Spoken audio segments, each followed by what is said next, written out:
সকল দর্শকদের শুভেচ্ছা জানিয়ে শুরু করছি আজকের আমাদের ইউটিউব চ্যানেলের আলোচনা পর্ব।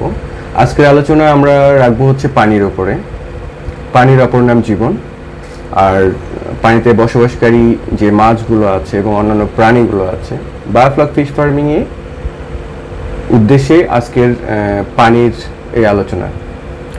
তো বায়োফ্লক ফিশ ফার্মিংয়ে আমরা যারা জড়িত আছি তাদের উদ্দেশ্যে আজকের এই আলোচনার সমস্ত টপিকসটা নিয়ে আলোচনা হবে এবং এটা পর্যায়ক্রমিকভাবে আলোচনা হবে, ধারাবাহিকভাবে আলোচনা হবে।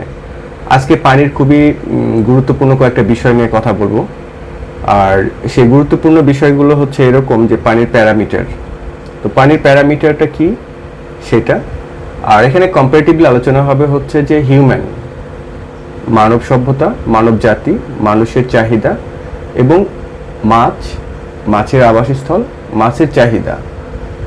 আমরা কম্পেয়ারলি আলোচনা করব এই জন্যই যে মানুষের জীবন নির্ধারণের জন্য বা জীবন জীবিকার জন্য এনভায়রনমেন্টাল রিকোয়ারমেন্ট এবং একই সঙ্গে আমরা পানিতে বাতাসে অবস্থান করছি আর মাছ পানিতে। তো মানুষের জন্য যেমন পানি ইম্পর্টেন্ট, একই রকমভাবে পূর্ণাঙ্গ গুরুত্ব দেওয়া হয়, তাহলে পারে মাছের ক্ষেত্রে পানির আর মানুষের ক্ষেত্রে বাতাসের কম্পারেটিভলি আলোচনাটাই হচ্ছে এখানে আলোচ্য বিষয়। তো সেই ক্ষেত্রে মানুষের জন্য প্রথমে যদি আমি বলি যে আমরা মাছ চাষ করব কেন, মানুষের চাহিদার জন্য, মানুষের রিকোয়ারমেন্টের জন্য। অর্থাৎ একজন সুস্থ মানুষের যে চাহিদাটা, প্রোটিন চাহিদা, সবচাইতে গুরুত্বপূর্ণ ভাইটাল একটা চাহিদাই হচ্ছে প্রোটিন। খাদ্যগুণের এটা একটা পার্ট। তো সেক্ষেত্রে আমরা যেটা আছে পানিতে যে মাছ বসবাস করতেছে, সেক্ষেত্রে পানিটা কি, আজকের মূল আলোচ্য বিষয়ই হচ্ছে পানি। তো ভূমিকাতে আমি এই জন্যই বলতেছি যে আমাদের পানি বিষয়ে আলোচনা করতে গেলে একটা মাছের সার্বিক জীবন চক্রে সুস্থতা, সাবলীলতা, বৃদ্ধি এবং পুষ্টিগুণ সবকিছুই পানির উপরে নির্ভরশীল। আমরা যদি মাছ চাষ করতে যাই তাহলে আমাদেরকে জানতে হবে তার চাহিদাটা কি, তার বেড়ে ওঠা, তার পুষ্টিগুণ সবকিছু। তো পানির গঠন সম্পর্কে সবাই আমরা জানি, হাইড্রোজেন এবং অক্সিজেনের সমন্বয়ে পানি, এবং পানি হচ্ছে সবচাইতে বড় একটা উপাদান যে একই একটা উপাদানের মধ্যে হাজার হাজার না লক্ষ লক্ষ কম্পোনেন্টকে সে ডিসলভ করার ক্ষমতা রাখে। এই একটা বৈশিষ্ট্যের কারণেই পানির হাজার গুণ, হাজার ধর্ম, হাজার বৈশিষ্ট্য চলে আসে। পানির রং পরিবর্তন হয়, পানির অবস্থান ভেদে এর ধর্ম পরিবর্তন হয়। তো বায়োফ্লক ফিশ ফার্মারদের জন্য যে রিকোয়ারমেন্ট, এখানে আমি আবারও বলি যে বায়োফ্লক ফিশ ফার্মারদের জন্য গ্রহণযোগ্যতার জন্য সাধারণভাবে যে আলোচনা, শুধু সেই আলোচনাটা এখানে হবে। তাহলে পানির অপর নাম জীবন, এবং পানি একটা ফেজ বা একটা মাধ্যম যেখানে মাছ অবস্থান করতেছে। আমরা বায়োফ্লক ফিশ ফার্মিং এর ট্যাঙ্ক কালচারে আমরা একটা নির্দিষ্ট প্যারামিটার মেনটেন করি। পন্ড কালচারেও ঠিক একই রকমভাবে ন্যাচুরালি এটা মেনটেন হয়ে আসছে। যেহেতু পন্ড কালচার থেকে আমরা আর্টিফিশিয়াল মোডে চলে আসতেছি, একটা টেকনোলজিকে সাপোর্ট নিচ্ছি, সো আমাদেরকে জানতে হবে পানির প্যারামিটার সম্পর্কে। পন্ড কালচারে যে এনভায়রনমেন্ট আছে, এখানে হাজার হাজার লক্ষ লক্ষ ব্যাকটেরিয়াল বিষয় আছে, ম্যাটেরিয়ালস আছে, সল্ট আছে। এই সল্টের পাশাপাশি বিভিন্ন ধরনের ম্যাটেরিয়ালস আছে। তো এগুলো পানিতে কিভাবে অবস্থান করে, আজকের প্রথম পর্বে আমি শুধু এতটুকুই আলোচনা করব, এবং এরপর থেকে আমি ধারাবাহিকভাবেই এই আলোচনাটা অব্যাহত রাখব। তাহলে আমরা যেটা করি, আমি এখানে কিছু স্কেচিং করে নিই ফার্স্টে, যে আমরা যখন আলোচনায় যাব তাহলে পরে আমরা প্রথমে যে বিষয়টা এখানে আমরা সাফারার হই, সেটা হচ্ছে যে আমাকে অনেকে কোশ্চেন করেছেন বিভিন্ন ধরনের ফেসবুক পেজ থেকে। আমি যেখানে কিছু ভিডিও আপলোড করেছিলাম ইউটিউব চ্যানেলে এই ধরনের, তো সেখানে আসছে যে আমি অনেক কিছু বলতে চাচ্ছি না, বা আমি অনেক কিছুই বলতে যেও বলছি না, এবং আরও কিছু আছে যে নর্মাল পানিতেও অ্যামোনিয়া দেখা দিচ্ছে, সেক্ষেত্রে সেই পানি গ্রহণ করা হবে কিনা। তো এই ধরনের কিছু ব্যারিয়ার আছে। তো আমি সমস্ত কিছুর কে গ্রহণ করে খুব স্বাভাবিকভাবে কিছু কথা বলতে যাচ্ছি। যারা এই কোশ্চেনগুলো করছেন তারা একটা মিড লেভেল বা ইনিশিয়াল লেভেলের বা ফাইনাল লেভেল স্টেজে বা একটা প্রবলেম স্টেজে, এরকম একটা খামারির একটা টোটাল চক্রের মধ্যে কোন অবস্থান থেকে প্রশ্ন করছেন এবং তার অবস্থানটা কোথায়, এই বিষয়গুলোকে আমাদেরকে আগে বুঝতে হবে। তো আমি একেবারে প্রথম থেকেই আলোচনা শুরু আসতেছি যে একটা পানি, দ্যাট ইজ দ্য ওয়াটার, এটা কতগুলো বৈশিষ্ট্য ধারণ করতে পারে। বায়োফ্লক ফিশ ফার্মাররা যেটা কন্ট্রাডিকশনে থাকে, কনফ্লিক্টে থাকে, সেটা হচ্ছে টিডিএস, স্যালাইনিটি। তো স্যালাইনিটিটা কি, টিডিএসটা কি? এছাড়াও দেখা যায় যে আরও অনেক ম্যাটেরিয়ালসের প্রভাব এখানে দেখা যায়, সেটা হচ্ছে টোটাল সাসপেন্ডেড সলিড, তাছাড়া আছে হচ্ছে টার্বিডিটি, সলিবিলিটি। তো সলিবিলিটির উপর ভিত্তি করেই এই ধরনের বিষয়গুলো আছে। যে সমস্ত আমরা যেটা বলি স্যালাইনিটি, স্যালাইনিটিটাও কিন্তু সলিউশন, টিডিএসটাও সলিউশন, টার্বিডটা সলিউশন, বাট আলাদা ডিফারেন্ট মুডে আছে। তো সাসপেন্ডেড মুডে থাকতে পারে, সাসপেন্ডেড এটা দ্রবণ হতে পারে, তো দ্রবণের ক্লাসিফিকেশন ডিফারেন্ট হতে পারে। তো আমি আজকে যে বিষয়টা নিয়ে কথা বলবো সেটা হচ্ছে, এক হচ্ছে স্যালাইনিটি, দুই হচ্ছে টিডিএস, তিন নম্বর হচ্ছে টোটাল সাসপেন্ডেড সলিড, আর একটা হচ্ছে টার্বিডিটি। মাছের ক্ষেত্রে ইন্ডিভিজুয়ালি এই প্রত্যেকটারই গুরুত্ব আলাদা আলাদাভাবে অবস্থান করছে। এছাড়াও যে প্যারামিটারগুলো আছে সেটা হচ্ছে পিএইচ, যেটা হচ্ছে আমার একটা খুব বড় ধরনের ইম্পর্টেন্ট একটা রোল প্লে করে। তারপরে আছে হচ্ছে হার্ডনেস, এবং এটা পিএইচ এর সাথে রিলেটেড। এরপর আছে অ্যালকালাইনিটি, অ্যালকালাইনিটিটাও একই সঙ্গে হার্ডনেসের সঙ্গে, অনেক সময় টোটাল হার্ডনেসের মধ্যে এগুলো চলে আসে। এরপর আছে পি অ্যালকালাইনিটি, এন অ্যালকালাইনিটি, এরকম আরও কিছু আছে। তো এগুলো নিয়ে আলোচনা করতে গেলে পরে অনেক বিস্তর আলোচনা এবং সেটা পর্যায়ক্রমিকভাবে আসবে। আমি এখানে স্যালাইনিটি যেটা আসতেছে সেটা হচ্ছে, স্যালাইনিটিটা কি? স্যালাইনিটি হচ্ছে একটা খুব বড় ধরনের রোল প্লে করে, যেটা ইলেকট্রোলাইটিক বিহেভিয়ারের ক্ষেত্রে আমি এর আগে একটা পর্বে বলেছি যে ইলেকট্রোলাইটিক বিহেভিয়ারটা কি। খুব সহজেই বলি যে কিডনি থেকে আমাদের ফিল্ট্রেশন হচ্ছে এবং সোডিয়াম ক্লোরাইড, পটাশিয়াম ক্লোরাইড, এ ধরনের আরও ইম্পর্টেন্ট সল্টের আছে যেগুলো আমাদের রক্তের মধ্যে কাজ করছে, একই রকমভাবে মাছের ক্ষেত্রেও কাজ করছে। দ্যাট ইজ দ্য স্যালাইনিটি, এবং খুব ভাইটাল রোল প্লে করছে। যদি আমি পটাশিয়াম ক্লোরাইডের ক্ষেত্রে চিন্তা করি, এইটার ইফিসিয়েন্সি বা ডিফিসিয়েন্সি যদি হয়, হাইপার টেনশনের মতন ফল্টগুলো আসতে পারে। তাহলে স্যালাইনিটি কি হলো? সল্ট। তো স্যালাইনিটি আমরা কত পরিমাণ রাখবো সেটা হচ্ছে ইম্পর্টেন্ট, এটা নিয়ে আমি আলাদা করে বলেছি। তাহলে এটা কিন্তু সলিউশন, অর্থাৎ আমরা যদি পানিতে সল্ট দিয়ে নাড়া দিই তাহলে একটা সলিউশন তৈরি হবে, এটা স্যালাইনিটি। তো টিডিএসটা কি? টোটাল ডিজলভ সলিড, ডিজলভ মানে যেটা দ্রবীভূত হয়েছে, দ্যাট ইজ দ্য দ্রবণ। তাহলে স্যালাইনিটিও দ্রবণ, এবং টোটাল ডিজলভ সলিড যেটা হতেছে বিভিন্ন ধরনের মিনারেলস, ইনঅর্গানিক সল্ট হতে পারে, অর্গানিক ম্যাটেরিয়ালস হতে পারে, এখানে ডিজলভ ক্ষেত্রে আসতে পারে। আমি এর আগে বলেছিলাম যে অর্গানিক ম্যাটেরিয়ালসগুলো সাধারণত ডিজলভ হয় না।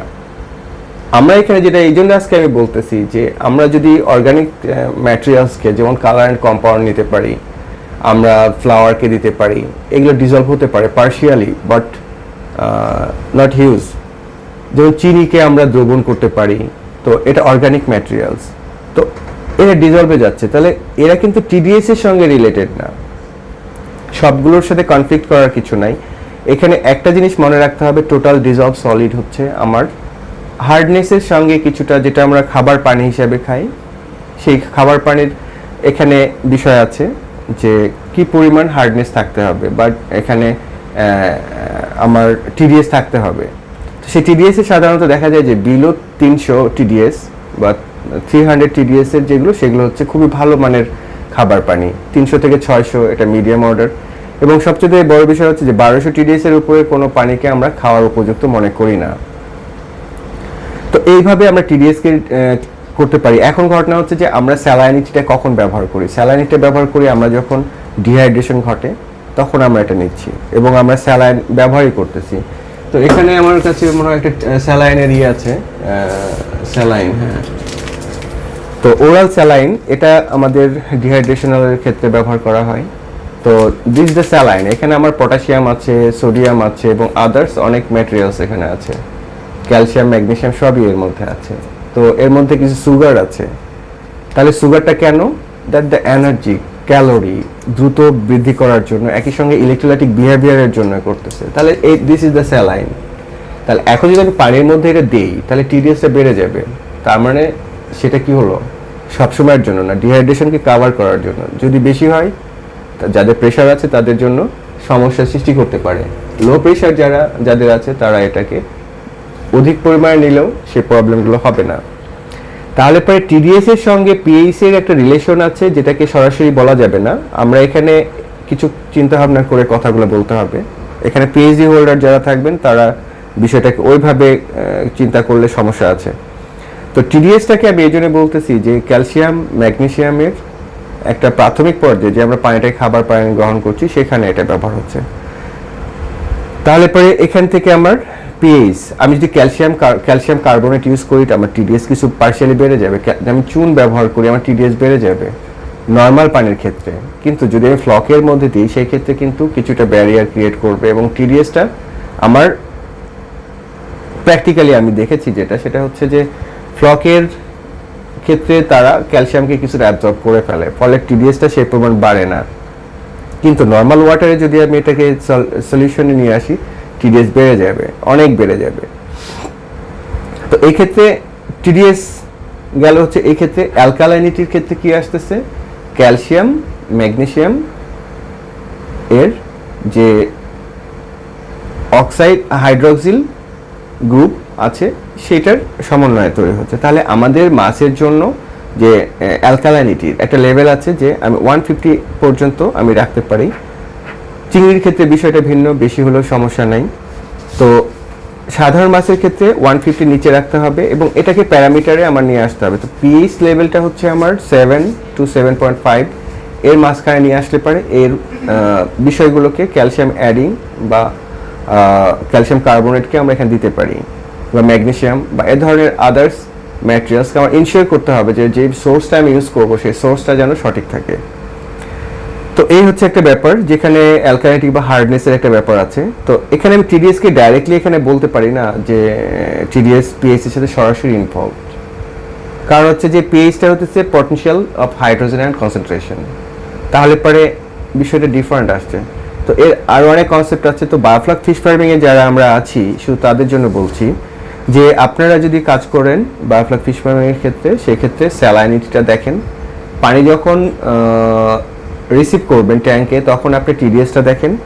দেখার পরে আপনি, এর আগে আমি বলেছি যে আমি 0.2% পিপিটি আমি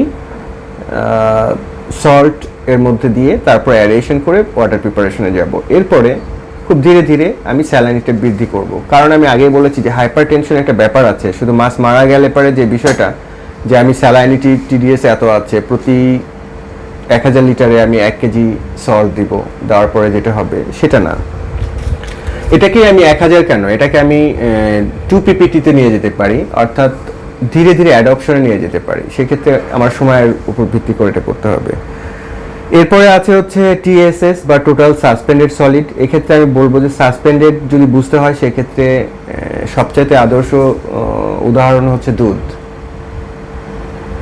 সৃষ্টির সবচেয়ে বড় সোর্স হচ্ছে মায়ের কাছ থেকে, যারা ম্যামালিয়াস পর্বের প্রাণী তাদের জন্য মাতৃদুগ্ধ, এবং সেখানে আমরা দেখেছি যে এখানে ফ্যাট পার্সেন্টেজ, তারপরে হচ্ছে পানি প্রায় 85%-এর উপরে আছে, ফ্যাট আছে 33 পয়েন্ট সামথিং।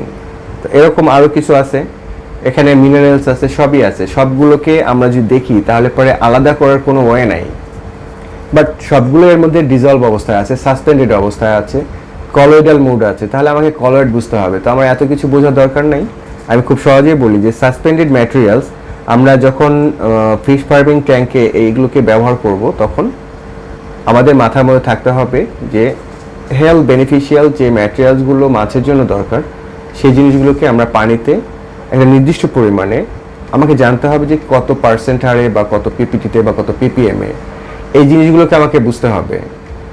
তো সেই ক্ষেত্রে আমার টিএসএসটাকে আমি গ্রহণ করব, টোটাল সাসপেন্ডেড সলিড। এরপরে আছে হচ্ছে আমার টার্বিডিটি, ঘোলাত্ম।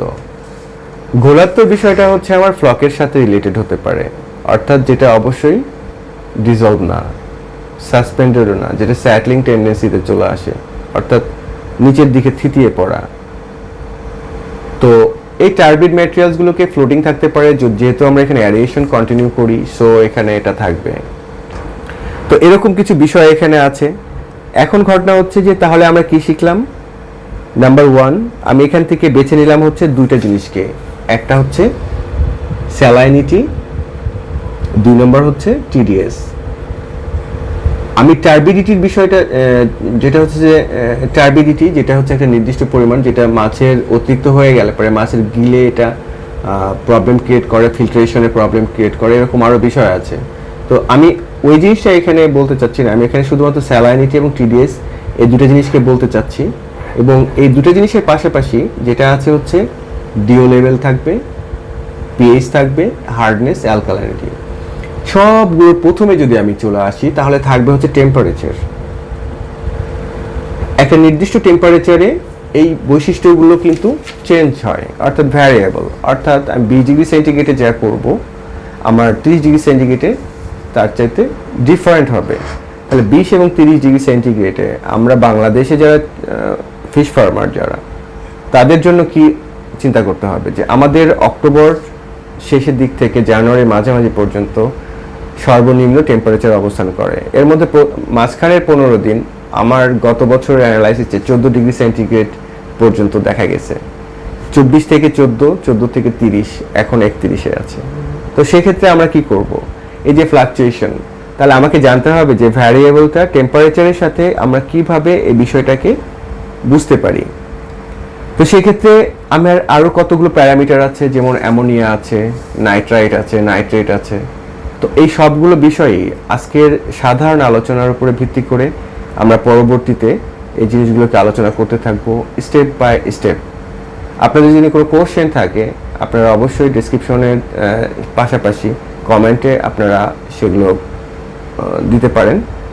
স্পেশালি আমি এটার উপরে ভিত্তি করেই এবং ফেসবুক পেজগুলো থেকে বিভিন্ন ধরনের যে চাহিদা আছে তার উপরে ভিত্তি করে ছোট ছোট টপিকস আকারে এইগুলোকে কন্টিনিউ করতে থাকবো। বিষয়টা নির্ভর করবে আপনাদের উপরে, আর আপনারা যা জানতে চাইবেন আমি সেটা নিয়ে আলোচনা করব আপনাদের উপযুক্ত করে, গবেষণামূলক না, খুব সাধারণভাবে সিম্পলি জিনিসটা যেন বুঝে ওঠা যায়। আমি যে বিষয়গুলো নিয়ে আলোচনা করব সেটা হচ্ছে স্যালাইনিটি, সোডিয়াম ক্লোরাইডের উৎস, পটাশিয়াম ক্লোরাইডের উৎস, এবং এগুলো কিভাবে আমরা সোর্সিং করতে পারি সেটা আমরা আলোচনা করব। টিডিএস নিয়ে, টিডিএসটা কি, কারা কারা টিডিএস এর জন্য রেসপন্সিবল। আমরা আলোচনা করব টিএসএস নিয়ে, টোটাল সাসপেন্ডেড সলিড নিয়ে। আমরা আলোচনা করব টার্বিডিটি নিয়ে, আমরা আলোচনা করব পিএইচ নিয়ে, তারপরে করব হচ্ছে effect of pH on temperature, dependent temperature, এবং তার উপরে ভিত্তি করে অ্যামোনিয়া, নাইট্রাইট, নাইট্রেট এবং সেগুলোর সঙ্গে ফ্লকের যে রিলেশন, ফ্লক আমার কতটুকু যাবে। এরপরে আমরা আলোচনা করব যে খাদ্য তালিকাতে মাছের জন্য পানিকে আদর্শগতভাবে কিভাবে স্ট্যাবল করা যায় সেই বিষয়টাকে এখানে নিয়ে আসা হবে। তো এই সার্বিক বিষয়টা একসঙ্গে বলতে গেলে পরে সব গুলিয়ে যাওয়ার সম্ভাবনা আছে।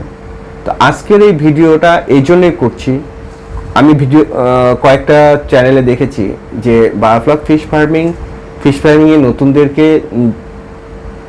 যদি আমরা শেখাতে না পারি, মৎস্য কুঠির সে কাজটাই করছে নতুনদের জন্য, এবং যারা চাষ করতে যেয়ে ব্যর্থ হচ্ছে তাদের জন্য, তারা যেন সঠিক বিষয়টা জানতে পারে, অপারেশনাল ম্যানুয়াল তারা নিজেরা তৈরি করতে পারে। শুধু সে কারণেই মৎস্য কুঠির তার প্রচেষ্টা অব্যাহত হিসাবে সাজাচ্ছে।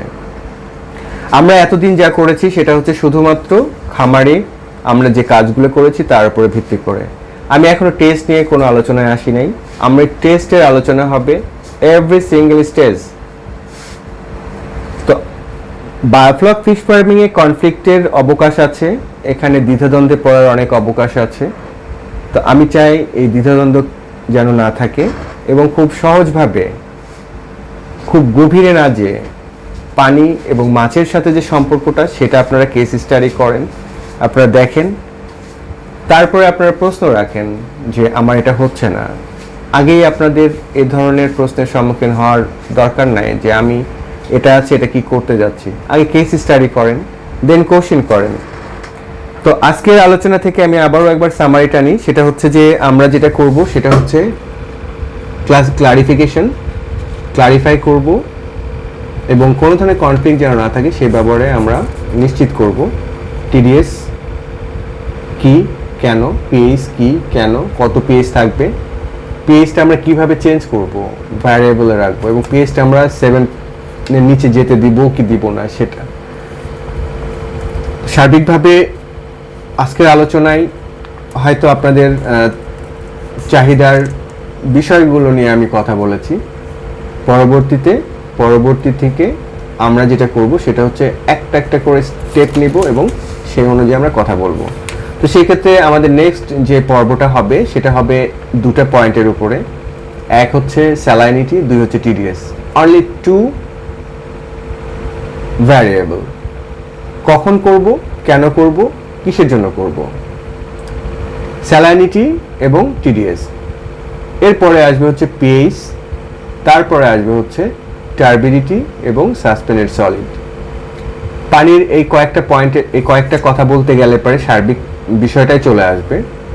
দেন আমরা স্টেপ বাই স্টেপ পরের দিকে যাব। তো আজকে এই পর্যন্তই। ধন্যবাদ সবাইকে সাথে থাকার জন্য।